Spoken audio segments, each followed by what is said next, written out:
Assalamualaikum warahmatullahi wabarakatuh. Perkenalkan, kami dari kelompok bronkitis akut dan kronis izin menyampaikan paparan materi yang telah kelompok kami diskusikan.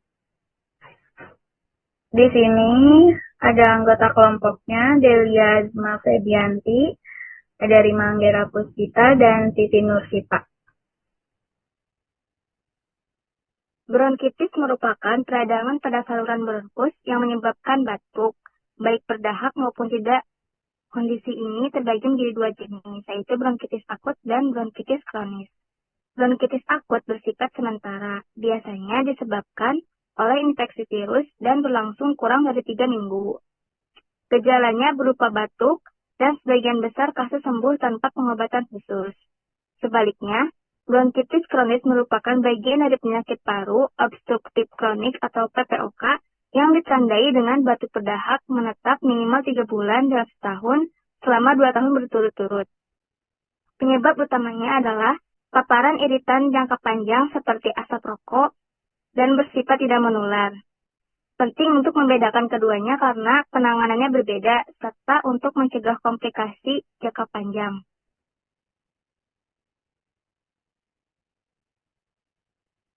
Selanjutnya ada epidemiologi dari bronkitis akut. Sebagian besar kasus bronkitis akut disebabkan oleh infeksi virus, sehingga penyebarannya sangat dipengaruhi oleh lingkungan dan daya tahan tubuh masyarakat. Virus seperti influenza dan rhinovirus mudah menular di area padat penduduk, seperti sekolah, tempat kerja, dan fasilitas kesehatan.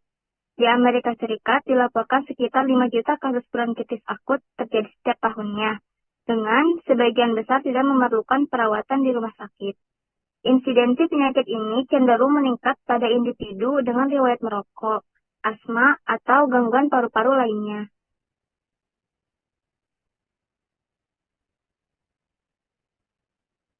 Selanjutnya, epidemiologi dari bronkitis kronis. Menurut Global Burden of Disease, terdapat lebih dari 65 juta kasus PPOK di dunia, dengan sekitar setengahnya menunjukkan gejala bronkitis kronis. Penyakit ini merupakan penyebab kematian ketiga terbanyak secara global, terutama di negara dengan tingkat merokok tinggi dan polusi udara berat. Bronkitis kronis lebih banyak ditemukan pada pria dan meningkat signifikan pada usia di atas 40 tahun. Data Riskesdas 2018 mencatat gejala PPOK termasuk bronkitis kronis terjadi pada 3-4% populasi dewasa di Indonesia. Penanganan bronkitis kronis memerlukan pembiayaan jangka panjang, termasuk penggunaan obat rutin, rehabilitasi paru, dan terapi oksigen untuk kasus berat. Kemudian, patofisiologi dari bronkitis akut. Bronkitis akut adalah peradangan pada saluran napas besar dan sedang atau bronkus yang umumnya disebabkan oleh infeksi virus, seperti rhinovirus. Infeksi ini dapat menyerang berbagai bagian saluran pernapasan dan memicu respon inflamasi yang ditandai dengan peningkatan aliran darah serta aktivitas seluler di area yang terinfeksi. Peradangan menyebabkan penebalan mukosa, pengelupasan epitel, dan bisa berkembang dari infeksi saluran napas atas menjadi infeksi saluran napas bawah. Faktor pencetus utama meliputi virus, alergen, dan polutan. Atau fisiologi kronis. Bronkitis kronis biasanya terjadi akibat paparan jangka panjang terhadap iritan seperti asap rokok dan polusi. Kondisi ini menyebabkan produksi lendir berlebihan akibat stimulasi terus-menerus terhadap saluran napas. Aktivasi sel inflamasi memicu pelepasan mediator seperti musin dan aktivitas reseptor EGFR yang memburuk produksi lendir melalui degranulasi neutrofil. Bronkitis kronis bersifat menetap, melibatkan proses inflamasi kompleks dan sering kali memerlukan penanganan jangka panjang. Tanda dan gejala bronkitis akut, yaitu batuk berdahak. Gejala paling umum bisa bening, kekuningan, atau kadang bernanah, tidak selalu berarti infeksi bakteri. Durasi batuk umumnya berlangsung 10 hingga 20 hari, bisa lebih dari 4 minggu.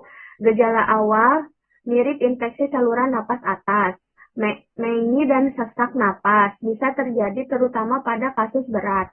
Demam ringan jarang tinggi, perlu evaluasi jika suhu tinggi.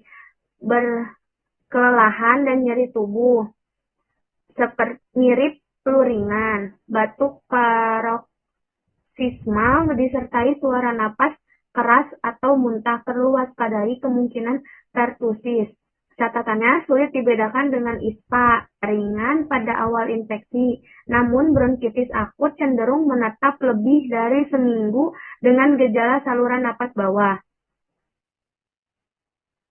Tanda dan gejala bronkitis kronis yaitu batuk berdahak yang menetap. Gejala utama, dahak bisa bening, putih, atau bernanah jika ada infeksi tambahan. Dyspnea, sesak napas terutama saat aktivitas. Mengi dan sesak dada sering terjadi pada pasien PPOK. Kelelahan dan penurunan berat badan yang diakibatkan gangguan pernapasan kronik. Penambahan berat badan karena kurang aktivitas akibat sesak. Gangguan psikologi seperti kecemasan dan depresi dapat mendahului atau menyertai PPOK, sering menjadi tanda awal keterbatasan aliran udara. Pemeriksaan laboratorium bronkitis akut, diagnosa klinis berdasarkan riwayat medis, pemeriksaan fisik, dan evaluasi paru-paru. Pemeriksaan vital seperti cek saturasi oksigen, denyut nadi, suhu tubuh, dan laju napas untuk menilai tingkat keparahan. Dan juga ada ronsen dada, CXR, umumnya normal. Kadang ada penebalan dinding bronkial. Dan juga dilakukan untuk membedakan dari pneumonia bila ditentukan infiltrat. Indikasi CXR menurut ACCV, denyut jantung itu di atas 100 bpm, lalu napas di atas 24 kali per menit, serta suhu tubuh yang di atas 38 derajat Celcius. Temuan abnormal pada pemeriksaan dada, egofoni, dan premitus. Tes laboratoriumnya yaitu hitung darah lengkap bisa menunjukkan peningkatan sel darah putih ringan pada beberapa kasus. Lalu ada pemeriksaan laboratorium bronkitis kronis. Awal diagnosis, riwayat medis, dan pemeriksaan fisik mendalam untuk mendeteksi tanda infeksi kronis, seperti demam, keringat malam, dan penurunan berat badan. Batuk lama bila berlangsung lebih dari 8 minggu pada orang dewasa atau lebih dari 4 minggu anak-anak, perlu dilakukan ronsen dada. Ada pengecualian, ronsen bisa tidak diperlukan jika batuk disebabkan oleh asma, nasal drift, sinusitis akut, rinitis alergi, atau vasomotor.